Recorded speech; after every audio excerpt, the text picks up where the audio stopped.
ये क्या है? सर ये कौन सी रेसिपीज हैं जिसके अंदर पता नहीं क्या क्या डाला हुआ है? ये जेसन है, छोड़ दें आप इसको। रेसिपी पढ़े नहीं, आप सिर्फ डेटा देखें, आप सिर्फ फॉर्मेट देखें किस तरह मिल रहा है। ये क्या है? सर ये तो किसको इंडिकेट कर रहा है? एरे को। मतलब क्या है कि एरे जो मिल रही है आपको, ये क्या है? एरे मिल रही है। एरे के अंदर ऑब्जेक्ट बना इस हुआ एरे के अंदर ऑब्जेक्ट बना हुआ है। ये पूरा एरे के अंदर ही है सब काम। पूरी एरे के अंदर ही होगा तमाम। सही कह रहे हैं, ठीक है। आपको जब भी डेटा मिलेगा ना, इसी तरह से मिलेगा। जैसे एक एरे बनी होगी, उसके अंदर ऑब्जेक्ट आएगा। क्योंकि आप ऑब्जेक्ट के अंदर नेस्टेड ऑब्जेक्ट को कॉल करोगे ना, अभी जो मसला आ रहा था हमारे पास, आप लोग थोड़े से कंफ्यूज हो गए थे, फॉरेन कितनी मरतबा चला है, यस, तो वहाँ पे वो प्रॉब्लम आती है। तो इसीलिए वही तो बता रहा हूँ, वो इस तरीके से बताऊंगा, उस तरीके से नहीं उस आता। तरीके से नहीं आता ना। डेटा हमारे पास इस तरह आता है। ऑब्जेक्ट के अंदर जब तो मैंने object आपके सामने ये फाइल खोली है डायरेक्ट, कि इसके अंदर होगा क्या? जेसन की फाइल है, एपीआई का ही डेटा है ये, ठीक है, थर्ड पार्टी एपीआई का डेटा है। और ये डेटा आपको किस तरीके से मिल रहा है? एरे बनी हुई होगी, उसके अंदर ऑब्जेक्ट्स होंगे। ये एक ऑब्जेक्ट आ गया, कंट्रोल माइनस कर देता हूँ वापस। अब ये देखो, इस ऑब्जेक्ट के अंदर ये पहली प्रॉपर्टी आ गई, मतलब कि की और वैल्यू। टाइटल आ गया, यूआरएल आ गया, डिस्क्रिप्शन, ऑथर, इंग्रेडिएंट्स के अंदर आपके पास एरे बनी हुई है एक मजीद, ठीक है। ये एरे बनी हुई है। इसके अंदर अब सिर्फ वैल्यू मजीद लिखी है। इंस्ट्रक्शंस की भी एक एरे दी है आपको। ये एरे यहाँ पे क्लोज हुई और ये ऑब्जेक्ट यहाँ पे क्लोज हो गया। यहाँ से स्टार्ट हुआ था ऑब्जेक्ट, पहले एरे स्टार्ट हुई, फिर ऑब्जेक्ट बना है पूरा। उस ऑब्जेक्ट के अंदर आपके पास नेस्टेड एक एरे बनी हुई है, फिर एक एरे बनी हुई है, फिर उसके बाद ऑब्जेक्ट क्लोज हो गया। दूसरा वाला ऑब्जेक्ट खुला, उसके अंदर उसी तरीके से काम हो रहा है। इंग्रेडिएंट्स की फिर एरे आ गई पूरी, इंस्ट्रक्शंस की पूरी एरे आ गई, फिर ऑब्जेक्ट क्लोज हो गया। तो इसी तरह से लातादाद ऑब्जेक्ट्स बने हैं एक एरे के अंदर। एक एरे के अंदर लातादाद objects and array. Data recipes का है। अब रेसिपी कौन सी ये है? डेटा दिया ये वहीं प्रिंट हो जाता है, उसके मतलब डिस्क्रिप्शन का है। ये जो इन्होंने कंप्लीट डेटा दिया हुआ है, ये वहीं प्रिंट हो जाता है पूरा जब कार्ड ओपन करते हैं। हाँ, ये प्रिंट करवाना पड़ता है। सही, अभी काम कर रही है ये चीज।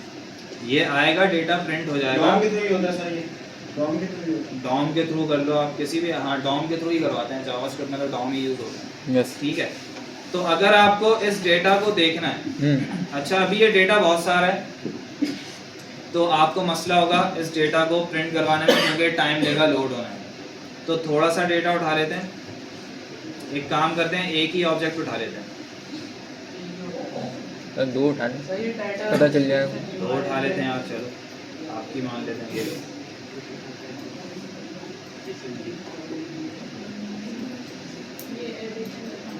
कंट्रोल सी किया, एक फाइल बनाई यहाँ पे मैंने।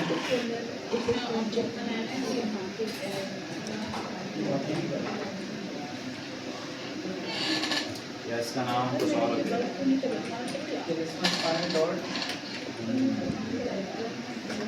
जेसन की फाइल बनाई, कंट्रोल वी किया और एरे को हमने यहाँ पे कर दिया क्लोज, ठीक है।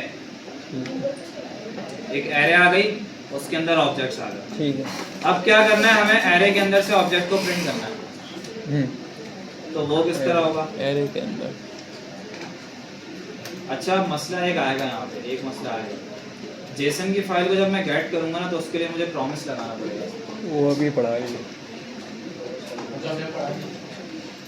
वो आपने पढ़ा नहीं है, उसके लिए मुझे फैच भी लगाना पड़ेगा। सर वो भी नहीं पढ़ा हुआ।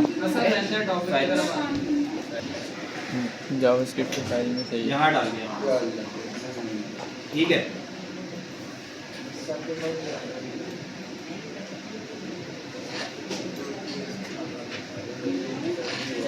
ये मेरे पास आ गई एक जेसन, सॉरी हाँ जेसन ही आ गई, ठीक है। एक एरे। अभी इसको कंसोल में प्रिंट करते हैं जरा, सॉरी तो बड़ा। और इस एरे को नाम दे देते हैं कुछ, लेट, इसको डेटा रख देते हैं इक्वल्स टू, सेट हो गया। एरे आ गई, डेटा को प्रिंट करते हैं जरा।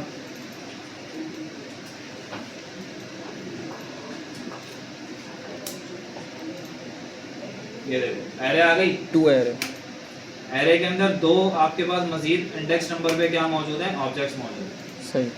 अब इन ऑब्जेक्ट्स को मुझे वन बाय वन प्रिंट करवाना है, तो प्रिंट करवाने के लिए क्या करूंगा, फॉर एग्जांपल एरे के पहले ऑब्जेक्ट को प्रिंट करना है।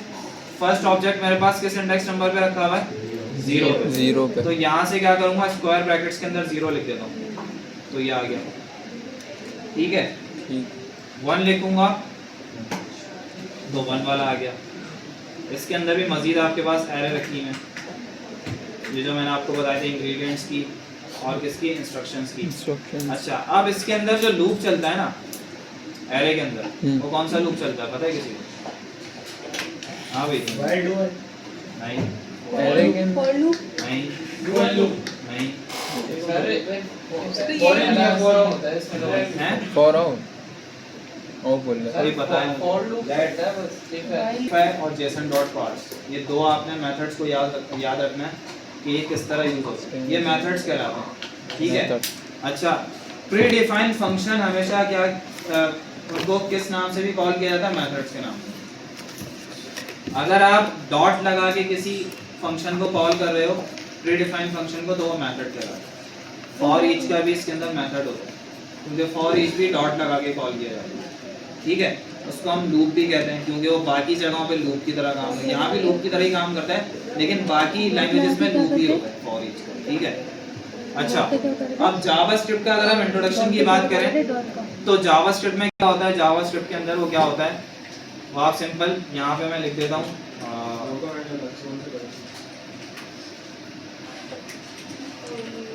अगर इसका काम भी इसको हटा दो। हाँ ये भी कर सकते हैं, कंट्रोल ए करके हटा दूँ सबको, या उसको जैसे ऊपर रखूँ उसको वो आप भेज देगा, बाकी ये हटा देंगे। अच्छा, भेजना भी है। सर जेड करते हैं। अरे बच्चे पढ़ने वाले हैं। माशाल्लाह बहुत पढ़ने वाले हैं, पहले उठ जाते हैं 40 हो जाते हैं और उनको गुस्से हो जाते हैं कि सर नहीं पढ़ाएं इतना। ये बोलो टीचर पढ़ाने वाला जब भी पढ़ रहे हो। मैंने तो सच बोला भाई, तो नहीं कह रहा हूँ। अभी मैं रुक जाऊँ, टाइम पास करना स्टार्ट कर दूँ, फिर आपको